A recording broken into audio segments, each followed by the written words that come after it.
આવે છે છેલ્લી method, method number 7. Method number 7માં એક સૂત્ર આપણે યાદ રાખવાનું છે. સૂત્ર છે M1 D1 T1 W2 બરાબર M2 D2 T2 W1. અહીંયા ખાસ ધ્યાન રાખજો, 1 1 1 અને 2 આવશે, અહીંયા 2 2 2 અને 1 આવશે. હવે M1 એટલે કે આવશે માણસોની સંખ્યા, બરાબર. M1 અને M2 મતલબ કે રકમ જે હશે એની અંદર બે ભાગ હશે. પહેલામાં માણસોની સંખ્યા આપશે અને બીજા સ્ટેપમાં માણસોની સંખ્યા આવશે. D1 એટલે કે દિવસો, T1 એટલે કે સમય. હવે તમને એમ થશે કે દિવસો અને સમય બંને, બરાબર. ઘણી વખત દિવસો આપેલું છે, ઘણી વખત કલાક આપેલી છે અને ઘણી વખત બંને આપેલા છે, આટલા દિવસ અને આટલી કલાક, બરાબર. એટલા માટે W મતલબ કે કાર્ય. સેમ વસ્તુ M1 D1 T1 W2 અને MDTW આ બંને વસ્તુ બે સ્ટેપમાં આપેલી છે. અહીંયા જે છે એ ખાસ ધ્યાન રાખજો, આ W2 છે અને W1 છે, બરાબર. બીજું, આ સૂત્રમાં એક વસ્તુનું ખાસ ધ્યાન રાખવાનું કે જે વસ્તુની કિંમત આપેલી હોય એની જ કિંમત લખવાની, જેની ન આપેલી હોય એની કિંમત લખવાની નહીં. માની લો કે અમુક દાખલા હોય કે માણસોની સંખ્યા હોય, સમય હોય અને કાર્ય હોય. દિવસો ન હોય તો તમારે દિવસો બંને જગ્યાએ લખવાની જરૂર નથી. જે વસ્તુ હશે ને એ બંને બાજુ હશે, જે વસ્તુ નહીં હોય ને એ બંને બાજુ નહીં હોય. દાખલા તરીકે સમય તમને અહીંયા આપેલો છે ને અહીંયા નથી આપ્યો, એવું નહીં હોય. આ એક છે કે જો તમને સમય ગોતવાનો કીધો હશે તો એને કરતાં બનાવવો પડશે, બરાબર. પણ એવું તો નહીં જ થાય કે એક વસ્તુ અહીંયા ન આપેલું ને એક વસ્તુ સામે આપેલી હોય, એવું બનશે નહીં, બરાબર. તમે રકમ જોશો એટલે તમને આઈડિયા આવી જશે. આ સૂત્ર પહેલાં 2-3 વખત લખી નાખજો એટલે સૂત્ર યાદ રહી જાય, બરાબર. અને મેં તમને કીધું એમ કે જે વસ્તુ આપેલી ન હોય એ વસ્તુ લખવાની નહીં, બરાબર. હવે કાર્ય જે છે, તમે રકમ જોશો એટલે આઈડિયા આવશે કે માની લો કે વૃક્ષ વાવવા છે કે પછી સાડી બનાવી છે કે પછી કોઈ એક દિવાલ ચણવાની છે, એ બધાને કાર્ય તરીકે લેવાનું, બરાબર. ચાલો આપણે ઉદાહરણ જોઈએ.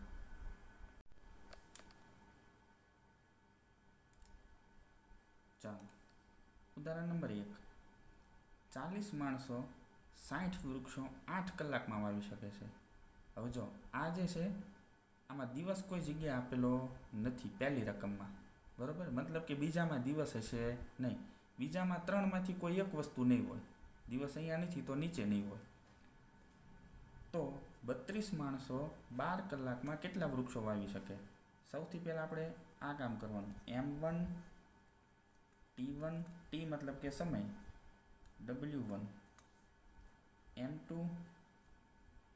T2 W2. જો પહેલાં હું W1 ને W2 લાઇનમાં જ લખું છું, બરાબર. છેલ્લે રકમ શું છે? કેટલા વૃક્ષો વાવી શકશે, મતલબ કે W2ની કિંમત આપણે મેળવવાની છે. હવે M1ની કિંમત કેટલી? માણસો પહેલી રકમમાં 40, તો M1ની કિંમત 40. 60 વૃક્ષો, 60 વૃક્ષો જે છે એ કાર્ય થયું. કાર્ય મતલબ કે W1ની કિંમત થઈ, તો અહીંયા આવશે 60.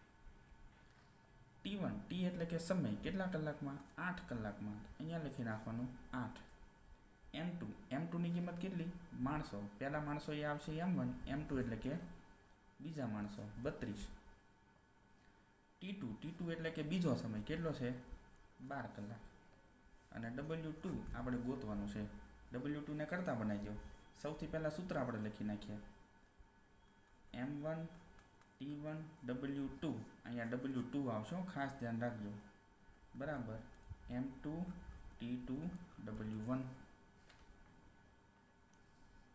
M1ની કિંમત 40 ગુણ્યા T1ની કિંમત 8. W2ની કિંમત આપણે શોધવાની છે એટલે એને આપણે W2 લખી દઈએ. X લખો તોય વાંધો નહીં. M2ની કિંમત 32, એને ગુણ્યા T2ની કિંમત 12, એને ગુણ્યા W1ની કિંમત 60. W2 ને કરતાં બનાવો તો W2 બરાબર આને કરતાં બનાવવો હોય તો આ બંને જે છે 40 ગુણ્યા 8 W2 સાથે ગુણાકારમાં છે, તો જમણી બાજુ જાય તો શેમાં જતા રહે? ભાગાકારમાં. એટલે કે 32 ગુણ્યા 12 ગુણ્યા 60 ભાગ્યા 40 ગુણ્યા 8, બરાબર. 8 ચોક 32, 4 દાન 40, 0 0 11, 12 છક 72. આનો જવાબ આવશે 72. કેટલા વૃક્ષો વાવી શકે? તો કે 72 વૃક્ષો વાવી શકે. M1 T1 W2 બરાબર M2 T2 W1. હવે અહીંયા ડી મેં એટલા માટે નથી લખેલો કારણ કે રકમમાં જ આપેલો નથી. માની લો કે રકમમાં દિવસો આપેલા હોય અને સમય નો આપેલો હોય તો T1 અને T2 લખવાની જરૂર નથી. જે આપેલું હોય એ લખવાનું, જે ન આપ્યું હોય જવા દેવાનું. ક્લિયર? ઓકે.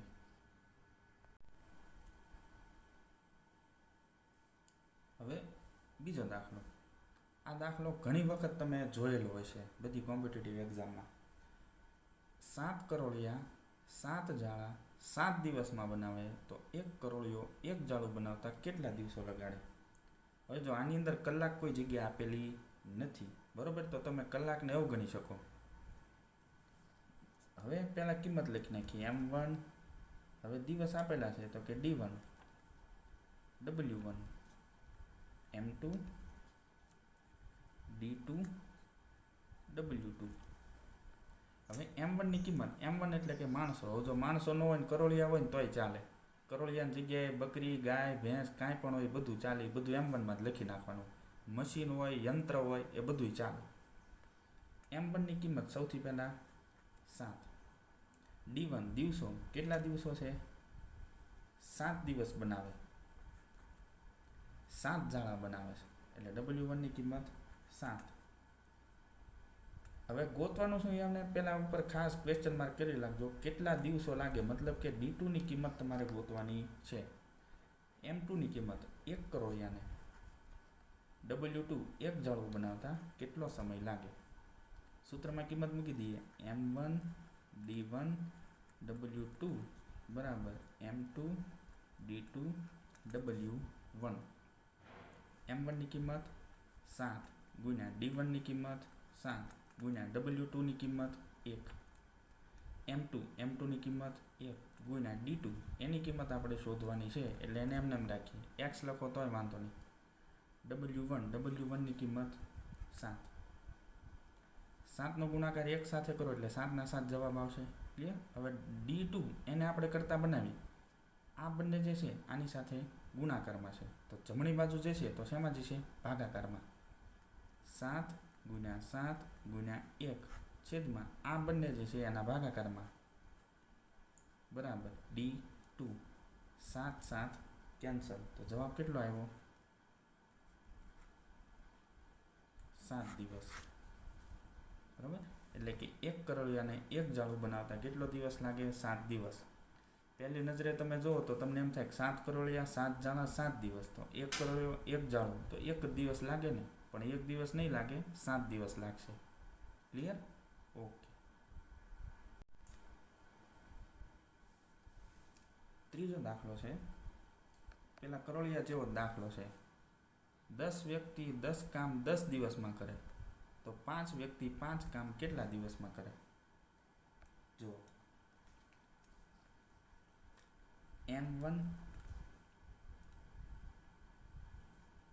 કામ આપેલું છે અને દિવસ આપેલા છે, સમય આપેલો નથી. D1 લખી નાખીએ. W1 M2 D2 W2. સૌથી પહેલાં શું ગોતવાનું છે? કેટલા દિવસમાં કામ કરે, મતલબ કે D2 ની કિંમત ગોતવાની છે.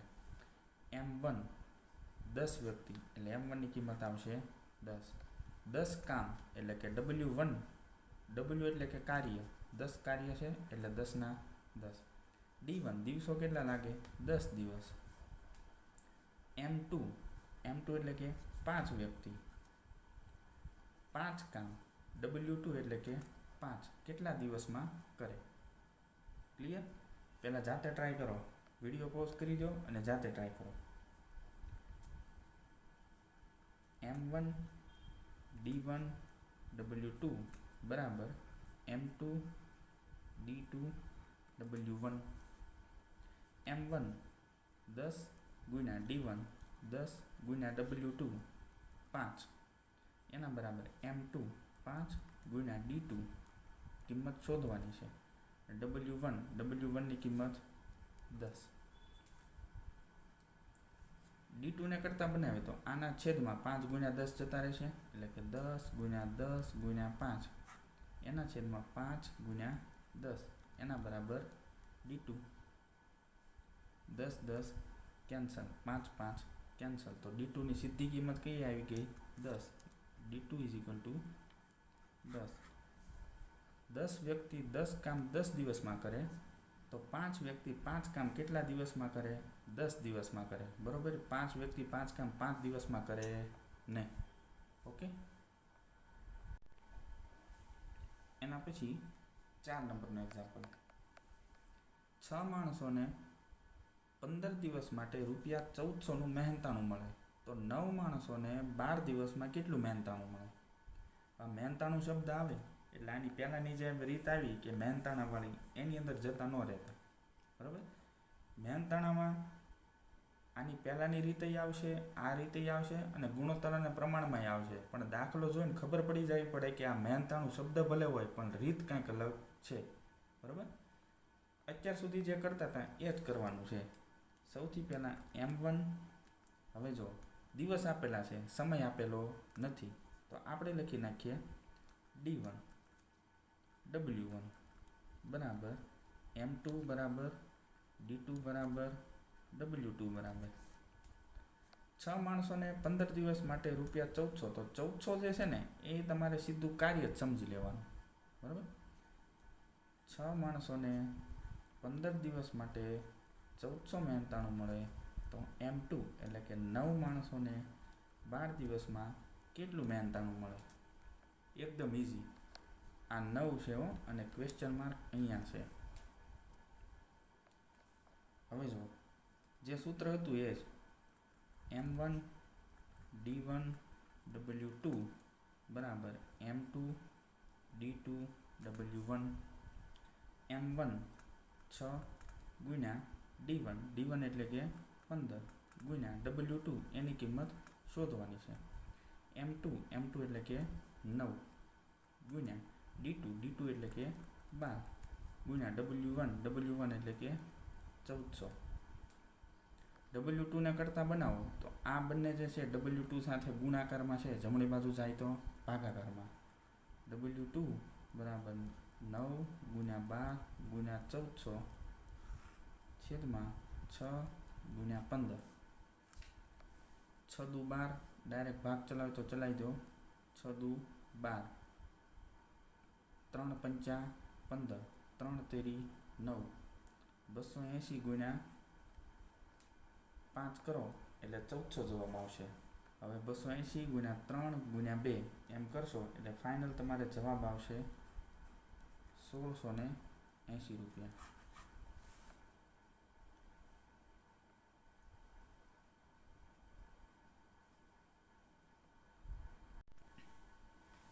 એના પછીનો દાખલો છે 6 મશીન દર કલાકે 270 કપડાં સીવે તો 10 મશીન 4 કલાકમાં કેટલા કપડાં સીવે? જેમ કરતા હતા એમ જ તે. હવે આ કપડાં સીવે જે છે ને એના કાર્ય ગણી લેવાનું.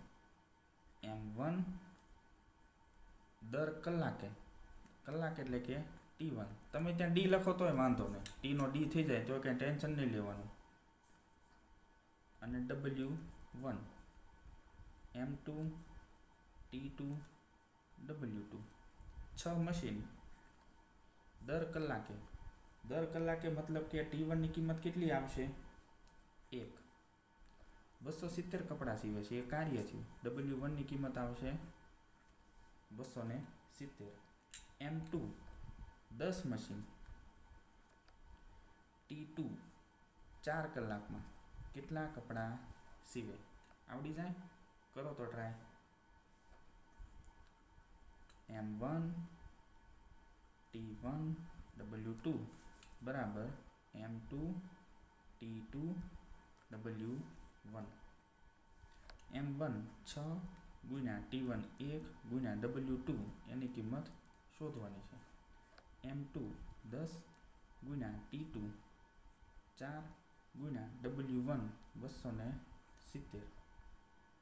W2 બરાબર આ જે છે 10 ગુણ્યા 4 ગુણ્યા 270 એના છેદમાં આ 6 જે છે એના છેદમાં, કારણ કે W2 સાથે એ ગુણાકારમાં છે, બરાબરની જમણી બાજુ જાય તો ભાગાકારમાં, બરાબર.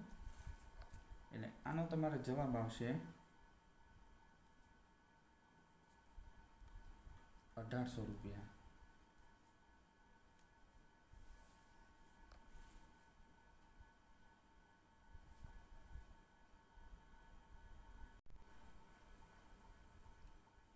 હવે જો આ દાખલો લીધેલો છે એક 30 માણસો દિવસના 18 કલાક કામ કરીને 32 દિવસમાં એક દિવાલ ચણે છે. હવે આની અંદર કલાક પણ આવી ગયા અને દિવસો પણ આવી ગયા અને કામ પણ આવી ગયું, મતલબ કે આપણે આખું સૂત્ર લખવું પડશે, બરાબર. આ જે દિવસના 18 કલાક છે ને એમાં ખાસ ધ્યાન રાખજો, એક દિવસના 18 કલાક એવો મતલબ થાય, પણ દિવસની જગ્યાએ એક ન લખતા, કારણ કે દિવસ જે છે આપણને પાછળ આપેલા છે, બરાબર. એટલે કે M1 D1 T1 અને W1 તમામ કિંમતો આની અંદર આવી જશે. M2 D2 T2 અને W2. 30 માણસો દિવસના 18 કલાક, એટલે ઉતાવળ કરીને દિવસમાં એક લખતા નહીં, ખાસ ધ્યાન રાખજો. 30 માણસો D1 ની જગ્યાએ આવશે 32 દિવસ. T1 એટલે કે સમય 18 કલાક અને W1 મતલબ કે એક દિવાલ બનાવે છે, બરાબર. કેટલા દિવસમાં એક દિવાલ બનશે, મતલબ કે D2 ને કરતા બનાવવાનો છે. M2 ની કિંમત 36 માણસો 16 કલાક કામ કરીને, 16 કલાક એટલે કે T2 કેટલા દિવસમાં એક દિવાલ બનાવે, મતલબ કે એક. હવે જો અહીંયા W1 અને W2 બંનેની કિંમત એક આપેલી છે, તો આ તમે રકમમાં ન લખો તોય ચાલશે, બરાબર, કારણ કે બંનેની કિંમત એક છે એટલે સામસામે ઉડી જશે. ડાયરેક્ટ લખી નખાય M1 D1 T1 બરાબર M2 D2 T2. હવે તમને પ્રશ્ન એમ થાય કે સાહેબ આ 4 રકમ છે તો આનું સૂત્ર શું, મેઇન સૂત્ર. અત્યારે જ મેં આ શોર્ટકટમાં લખી નાખ્યું. મેઇન સૂત્ર એ જ તે M1 D1 T1 W2. અહીંયા કોઈ પણ હોય, ખાલી W ની કિંમત ફેરફાર થાય, 1 હોય તો 2 થાય, 2 હોય તો 1 થાય, બાકી આ બધું એમને રહે, બરાબર. એટલે અહીંયા આવશે M2 D2 T2 W1. Clear? એટલે મિસ્ટેક ન થાય એટલા માટે. હવે W1 અને 2 બંનેની કિંમત એક છે તો લખવાની જરૂર નથી, સીધું આ લખી નાખો M1 D1 T1 બરાબર M2 D2 T2. ક્લિયર? કિંમત મૂકી દઈએ. M1 ની કિંમત છે 30 ગુણ્યા આની અંદર હું કિંમત મૂકું છું, આ સૂત્રમાં કિંમત મૂકતો નથી, સમીકરણ નંબર 1 D1 ની કિંમત છે 32, T1 ની કિંમત છે 18, M2 ની કિંમત છે 36, D2 ની કિંમત આપણે શોધવાની છે અને T2 ની કિંમત છે 100, બરાબર. છેદ ઉડાડશો એટલે D2 ની કિંમત તમને 30 મળી જશે. જો ન મળે તો નીચે કોમેન્ટ સેક્શનમાં જણાવજો, બરાબર. આ બંને જે છે આ છે ગુણાકારમાં, જમણી બાજુ એટલે કે દિશા બદલશે, ડાબી બાજુ જશે બરાબરની, એટલે આ બંને થઈ જશે ભાગાકારમાં, બરાબર. હવે આ દાખલા આપણે જ્યારે કોમ્પિટિટિવ એક્ઝામમાં પૂછાય, તમે સતત પ્રેક્ટિસ કરશો એટલે તમારે આવું સૂત્ર અને આવી બધી કિંમતની બધી લખવાની જરૂર નથી. તમને જે અસાઇનમેન્ટ આપીશ એની અંદર શું છે કે તમારે સીધું જ ત્યાંની અંદર સૂત્ર લખીને આગળ વધી જવાનું છે, સૂત્રમાં કિંમત મૂકીને. માની લો કે 30 માણસો દિવસના 18 કલાક કામ કરીને 32 દિવસમાં એક દિવાલ ચણે છે, એટલે સીધું તમારું પહેલું સ્ટેપ કોમ્પિટિટિવ એક્ઝામમાં આ જ આવવું પડે, ઉપરના એક પણ સ્ટેપ આવવા પડે નહીં. અત્યારે શરૂઆત છે, તમે શીખો છો એટલે ઉપરના સ્ટેપ લખો એ બરોબર છે, બરાબર. પણ સીધું એક કોમ્પિટિટિવ એક્ઝામમાં આ સ્ટેપથી ચાલુ કરવાનું, અહીંયા ચાલુ થાય ને અહીંયા પૂરું થઈ જાય. બોલો, છે ને સહેલું? માની લો કે આ જ દાખલો છે, 30 માણસો દિવસના 18 કલાક કામ કરીને 32 દિવસમાં એક દિવાલ બનાવે. હવે તમને એમ થાય કે આ વસ્તુ તો લખવી પડે ને, W1 અને W2, કારણ કે કરતા કોને બનાવવાનો છે એ તો ખ્યાલ રહેવો પડે ને, તો એ ખાલી લખી નાખવાનું કે કરતા કોને બનાવવાનો છે, બરાબર. બાકી સીધી જ કિંમત મૂકી દેવાની 30 × 32 × 18 એના બરાબર 36 ગુણ્યા D2 ગુણ્યા 16. તમને જે એસાઇનમેન્ટમાં પ્રેક્ટિસ કરવા આપીશ ને એમાં સીધું તમારે અહીંયાથી જ ચાલુ કરવાનું, સીધી શોર્ટકટ. ઉપરની કોઈ વસ્તુ તમારે લખવાની નથી, કારણ કે તમારે OMRમાં એક ખાલી સાચો જવાબ ટીક કરવાનો છે, આટલો વ્યવસ્થિત દાખલો ગણવાનો નથી. ક્લિયર? ઓકે. 7 નંબરનો દાખલો છે, આ છેલ્લો દાખલો છે, બરોબર. 3 મશીન દર કલાકે 135 યંત્ર બનાવે છે. હવે યંત્ર બનાવે, બરાબર, તો એ શું થયું? કાર્ય થઈ ગયું, ડબલ્યુની કિંમત થઈ ગઈ. આ એમની કિંમત, મશીન એટલે એમની કિંમત એમ નહીં, પણ માણસો આપણે જે પહેલાં લેતા હતા દર કલાકે, મતલબ કે આ કોની કિંમત આવી? ટીની. M1 T1 આ W1, M2 T2 અને કેટલા યંત્ર બનાવશે, મતલબ કે W2ની કિંમત આપણે મેળવવાની છે. હવે કોમ્પિટિટિવ એક્ઝામની સ્ટાઇલમાં હું સીધો દાખલો ગણી નાખું તો આનો જવાબ શું આવશે? સૌથી પહેલાં 3 ગુણ્યા 1, બરાબર. જો ઓલું કિંમતને એવું બધું નથી મૂકતો, એ તમે ગણી નાખજો. તમારે હવે આ જ મેથડ લઈ લેવાની શોર્ટકટમાં. 3 ગુણ્યા 1 M1 D1 પછી શું આવશે? W2, એની કિંમત આપણે મેળવવાની છે. એના બરાબર M2 T2, M2 એટલે કે 5, T2 એટલે કે 2 ગુણ્યા W1 એટલે કે 135. W2ને કરતાં બનાવી દો તો W2 બરાબર શું થશે? આ બંનેના ભાગાકારમાં 3 ગુણ્યા 1, 5 ગુણ્યા 2 ગુણ્યા 135 ભાગ્યા 3. 3ની ચાવી અહીંયા લાગશે, કારણ કે આ બેમાં તો નહીં લાગે. 5 ને 3 8, 8 ને 1 9, 3ની ચાવી અહીંયા લાગી જાય છે. સરવાળો જે છે એ 3ના ક્રમિકમાં થઈ જશે. અહીંયા ભાગ ચાલે છે 45 વડે, બરાબર. હવે 45 ગુણ્યા 2 નહીં કરવાના, કારણ કે 5 દુ 10 સીધા થઈ જાય છે, એટલે કે 10 ગુણ્યા 45, એટલે જવાબ આવે 450 યંત્ર બનાવે. ક્લિયર?